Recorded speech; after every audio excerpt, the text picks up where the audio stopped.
हे करण्या देवबिव काय नसते रे, माणूसच देव आहे आणि देवच माणूस आहे.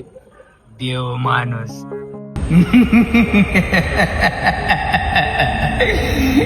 हो दादा, काय झालं असायला तुम्हाला? देव माणूस. हो, हायच देव माणूस. रात्रीच्या मोठमोठ्या झाडांना इंजेक्शन देऊन त्यांच्या कत्तली केल्या.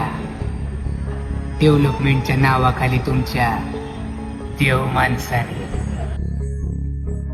लहानपणी ज्या नदीला तोंड लावून पाणी प्यायचो की नाही, आज त्याच नदीच्या बाजूने जाताना नाक तोंड धरून जावं लागतं, इतका वास येतो या.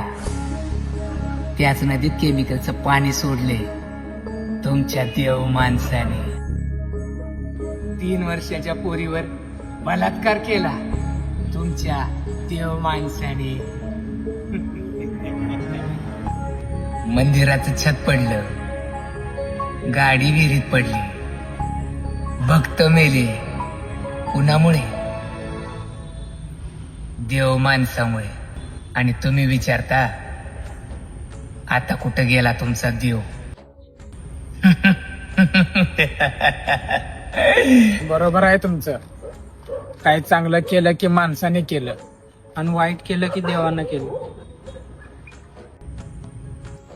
हो दादा, तुमचं घरदार. हेच माझं घरदार. त्याचं काय झालं?